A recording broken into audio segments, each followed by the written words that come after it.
بسم اللہ الرحمن الرحیم اللہم صلی علی سیدنا و مولانا محمد وبارک وسلم وصلی علیہ وعلی آلہ و اصحابہ اجمعین۔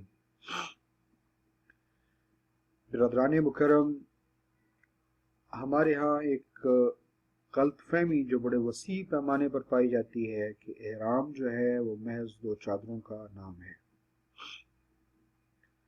حالانکہ احرام ایک خاص حالت کا نام ہے، ایک ایسی حالت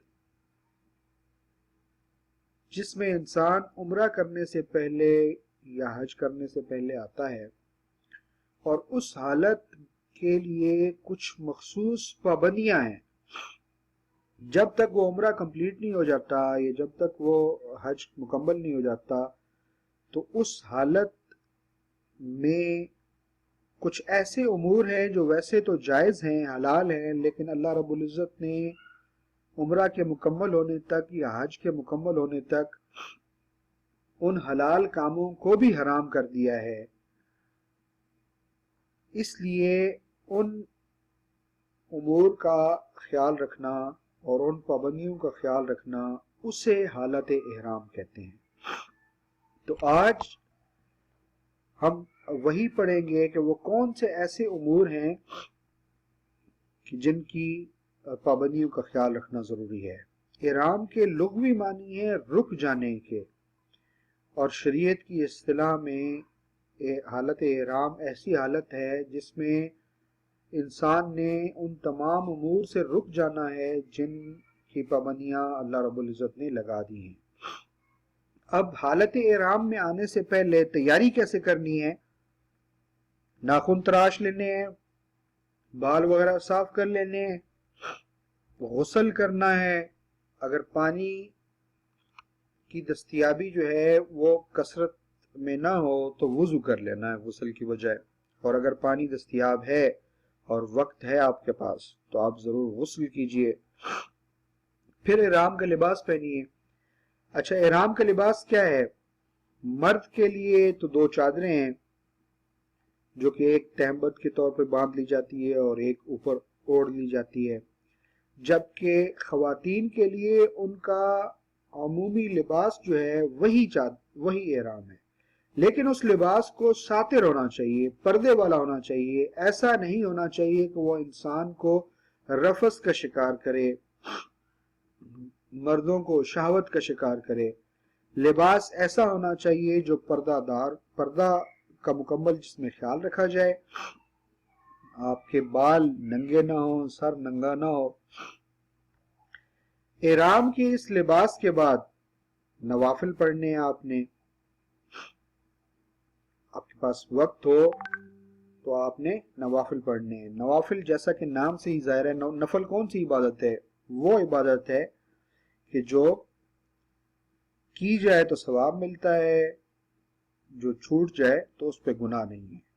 تو نفل وہی نفل ہے یہ، لیکن جب آپ حالت احرام میں جا رہے ہیں تو آپ کوشش کریں کہ اس کا بھی وقت میسر ہو آپ کو اور آپ نفل ادا کریں۔ نفل ادا کرنے کے بعد اب آپ نے نیت کرنی ہے۔ نیت کیا کرنی ہے یہ ہم تھوڑی دیر میں اس کو دیکھتے ہیں۔ نیت ارادے کا نام ہے۔ اچھا، نیت کے بعد تلبیہ پڑھنا ہے، اور تلبیہ کے بعد دعا کرنی ہے۔ اچھا، نیت کیا ہے؟ نیت کے تین کمپوننٹ ہیں۔ پہلا کمپوننٹ ہے رضائے اللہ تعالی کی رضا۔ اس نیت میں ہم نے یہ کہنا ہے کہ اے اللہ، میں آپ کی رضا کے لیے عمرہ کرنے جا رہا ہوں یا حج کرنے جا رہا ہوں، جو کچھ بھی آپ کرنے جا رہے ہیں اس کا آپ ذکر کریں گے کہ اے اللہ، میں تیری رضا کے لیے میں نے یہ نیت کی، عمرے کی یا حج کی۔ دوسرا کمپوننٹ ہے کہ اے اللہ، تو اسے میرے لیے آسان فرما دے، تو اس سفر کو میرے لیے آسان فرما دے۔ عمرہ ہو یا حج ہو، یہ سفر ہے آپ کے لیے، سفر عموماً مشکلات سے بھرا ہوا ہوتا ہے، تو اسی لیے نیت میں یہ بات بھی شامل کر دی گئی کہ یہ سفر شروع کرنے سے پہلے ہی آپ رب العزت سے دعا کریں کہ اے اللہ اسے ہمارے لیے آسان فرما دے. اور تیسرا کمپوننٹ ہے کہ اسے میری طرف سے قبول فرما. اگر تو یہ عمرہ یا حج آپ کسی اور کی طرف سے کر رہے ہیں تو جس کی بھی طرف سے کر رہے ہیں اس کا نام لے کہ اے اللہ اس عمرہ کو یا اس حج کو فلاں بن فلاں کی طرف سے قبول فرما اور اسے میرے لیے آسان فرما. یہ نیت کرنے کے بعد 3 بار تلبیہ پکاریں. تلبیہ کیا ہے؟ لبیک اللہم لبیک لبیک لا شریک لک لبیک ان الحمد والنعمت لک والملک لا شریک لک.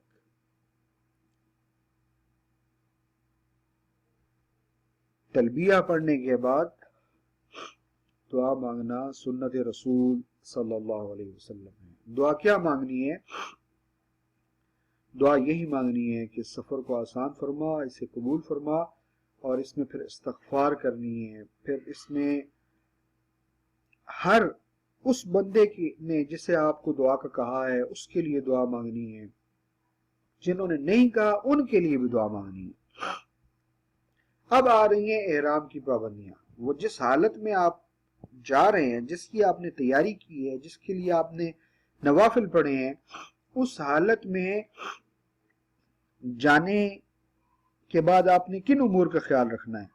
آپ نے ان سب امور کا خیال رکھنا ہے. اب آپ عمرہ کرنے کے لیے احرام آپ نے باندھا ہے یا حج کرنے کے لیے باندھا ہے، آپ نے ان تمام امور کا خیال رکھنا ہے.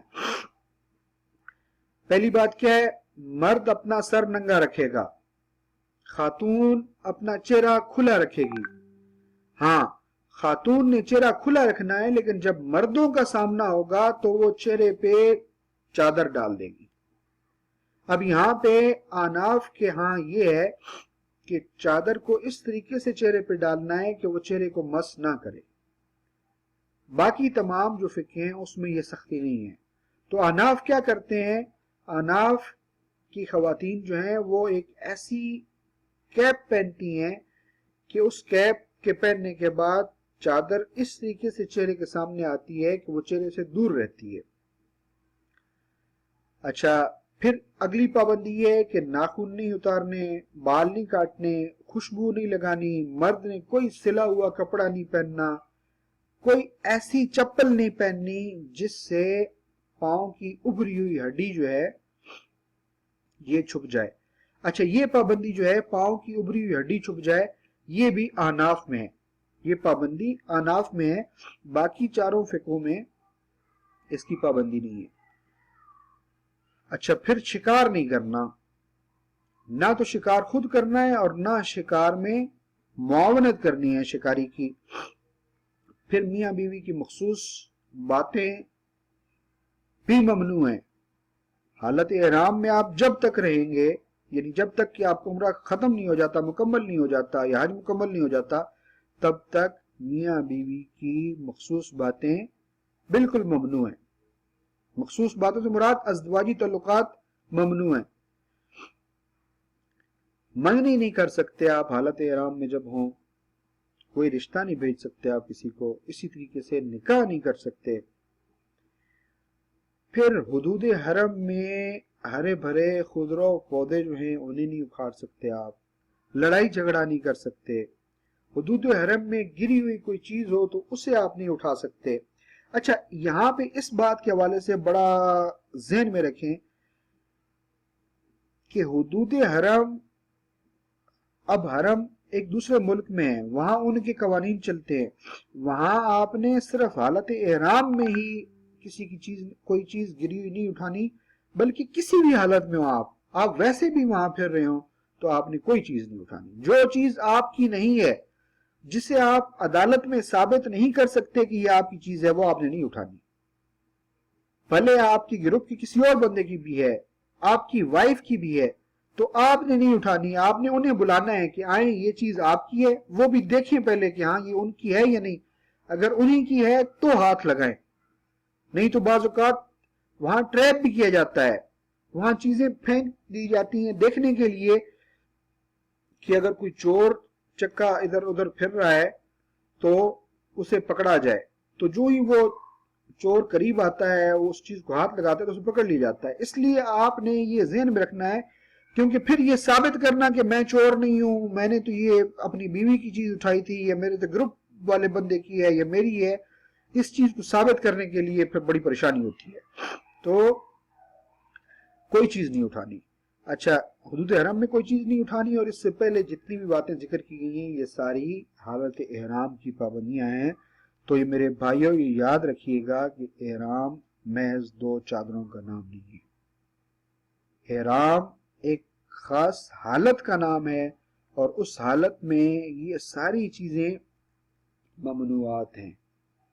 ان چیزوں سے دور رہے گا انسان تبھی اس نے اپنا عمرہ یا حج جو ہے وہ صحیح طریقے سے کیا ہے۔